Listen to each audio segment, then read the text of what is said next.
guys! Today we're about to see a little history from my perspective on the evolution of Vanillaware, one of the most influential and well-respected video game companies nowadays, and of course, a personal favorite. So let's take a look.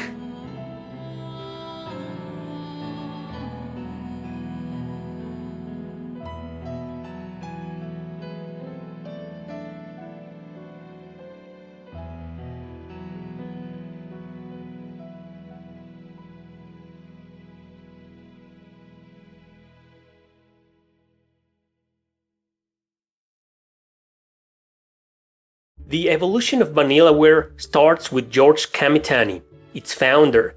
He had worked for Capcom during his first career years, particularly in games like Dungeons & Dragons, Tower of Doom, which would become a permanent influence in his game design style. He then worked for Atlus after being in a company with no name that went bankrupt, along with two others. Together, they had been a part of the development of Princess Crown for the Sega Saturn in 1997, a game that was never released outside Japan. Kamitani himself had been the director of this game, an action RPG in 2D side-scrolling. While not exactly similar in style, you could see the resemblance to classic beat-em-up games from the early 90s, including Kamitani's influence from Dungeons & Dragons. It was a beautiful game, with controls being a little stiff but technical enough to mold the idea of a substantial hack and slash. Initially, Princess Crown was going to be a life simulation game, later changed to an action RPG when Sega requested it to compete with the PlayStation. Kamitani's style was remarkably unique, influenced by John Tenniel's work on Alice in Wonderland. However, the game itself was a commercial failure, mainly because it had been released near the end of the Sega Saturn's lifespan. Therefore, the team dissolved and Kamitani went on to create his own company in 2002, Puraguru, while he was still working for Square Enix for a certain project called Fantasy Earth Zero for PC. 2 years later, Kamitani dropped off to focus on his own company, changing its name to Vanillaware to develop a similar game to Princess Crown, but now for the PlayStation 2. It was called Odin Sphere. This was their first video game under the name of Vanillaware, even though it was released 1 month after their second game, but we'll get to that later.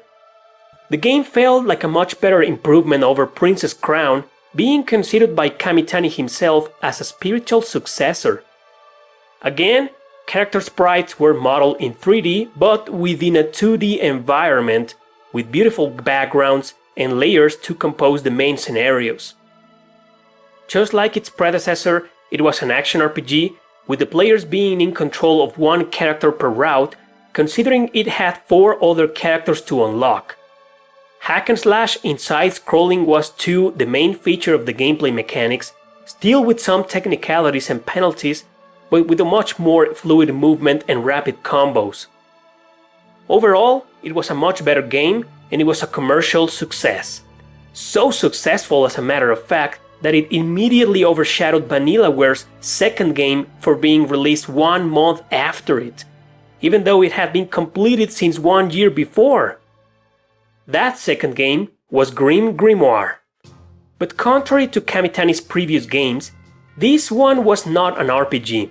It looked like one and it sure had elements from one, but this was a real-time strategy game similar to a tower defense, also with 2D graphics. It began when Nippon Ichi Software approached Vanillaware, with their president being a fan of Kamitani's art style. Since Kamitani was a huge fan of StarCraft, just like most of its staff members, NIS gave them full permission to come up with whatever they wanted, and that was GrimGrimoire, influenced by games like StarCraft, but also like Atelier Marie, the first game in the Atelier series, never released outside Japan, and the Harry Potter series. The game was well received, but, as I've said, all the attention was focused on Odin Sphere. Therefore, NIS ignored Vanillaware's desire to create a sequel. The game then faded into obscurity, and it is now considered a cult classic hidden gem. The next year, in 2008, something really weird happened. Vanillaware, alongside a studio called Ashinaga Oji-san, developed Kuma-Tanchi for the Nintendo DS. Kamitani's original idea for a life simulation game finally became true, with a cute game that was clearly not oriented for its current fanbase at all. It felt more like a quirky whim than anything else, and even though it was slightly successful, the game stayed in Japan and nobody cared for it. One thing that influenced this decision was that Vanillaware was already working on yet another 2D action RPG for the Wii, called Muramasa the Demon Blade, released in 2009, even though the concept work had begun during the development of Odin Sphere. Without backup from Atlus or NIS, Muramasa's rights were sold to a different company on each region of the world. Also, the Wii's limitations prevented from fully exploiting the graphic design the game had and its own art style to stand out more than planned. This art style, already being a classic from Vanillaware, was visually stunning, as well as the fast-paced action techniques that felt like an improvement over the two previous hack-and-slash RPGs. Muramasa played faster, swifter, and with a more satisfactory system. The game was a success, but thanks to having switched to a Nintendo console with different publishers, was not that well received. So Vanillaware's return to the PlayStation was with something different. Grand Knight's History for the PSP was released in 2011, but only in Japan. Xseed was going to localize it to North America, but due to lack of resources, it was cancelled. Still with similar art style and graphics in 2D, the game, however, felt somewhat different, as if it had been arranged by somebody else. It was now a turn-based RPG, based mainly on quests in a non-linear story, directed not by Kamitani, but by Tomohiko Deguchi, who would later quit Vanillaware to create his own company and develop Grand Kingdom for the PlayStation 4 and the PS Vita. With Grand Knight's History, Vanillaware felt like it was on a roll, creating game after game within the very short periods of time. This was one of the main reasons why Xseed dropped the localization of this game, because Vanillaware was so busy working on George Kamitani's dream project, an RPG that would finally converge his influence from Dungeons & Dragons Tower of Doom into his own ideas. And that game was Dragon's Crown, released in 2013 for the PS3 and the PS Vita. Returning to their action style in 2D, but now in an extremely similar way to beat-em-ups from the early 90s, Dragon's Crown was a commercial success. It also marked the return of Vanillaware working with Atlus. The game maintained classic elements from the company, but carried on the quest-driven mechanics and online functions from Grand Knight's History, creating a short game, story-wise, to focus on a multiplayer adventure. However, over the course of time, these games started to become a little infamous for something in particular. You see, Kamitani's style had always been eagerly fantastic and unique in the depiction of humans. Some of his characters looked highly sexualized on previous titles, but with Dragon's Crown, he went overboard. Several of his female characters looked way beyond logical proportions, to an extent of being simply weird and grotesque. And even though the game was highly acclaimed, and it is still nowadays, it was also heavily criticized because of that. That same year, a port of Muramasa called Rebirth was released as an exclusive for the PS Vita. It was critically acclaimed and it became more popular than the original version for the Wii. 3 years elapsed after this, with Vanillaware vanishing from radars. They had been releasing game after game for a long period of time, so perhaps a break was necessary. That is, until they resurfaced with a remake of Odin Sphere for the PlayStation 3, PS Vita and PS4 in 2016.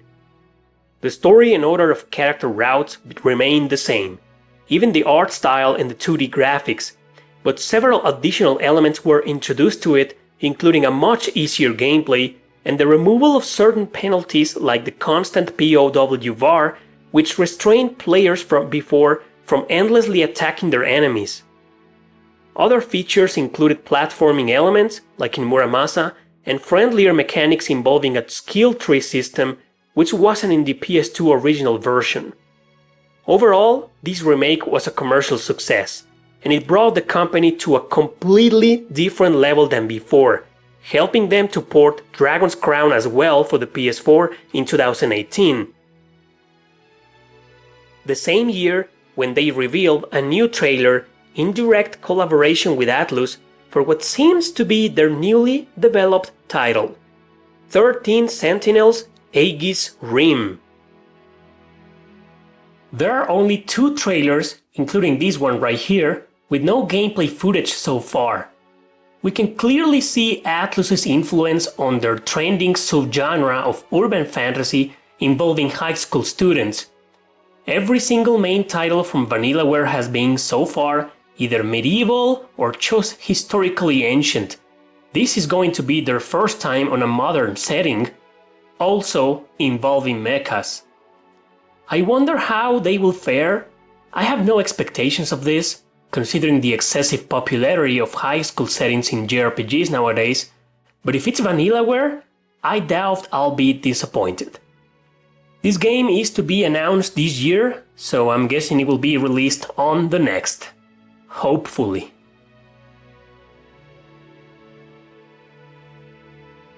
Vanillaware is one of the best video game companies nowadays when it comes to RPGs.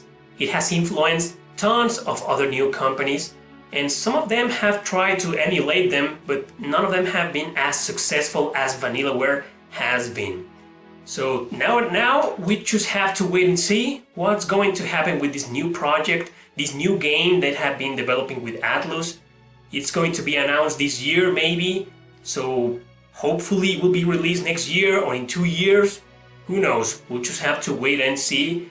And hopefully it will be as great and as successful as many of their previous titles in the history of gaming. So that's it for this video. Thanks for watching, don't forget to subscribe and share this with your friends. See you next time!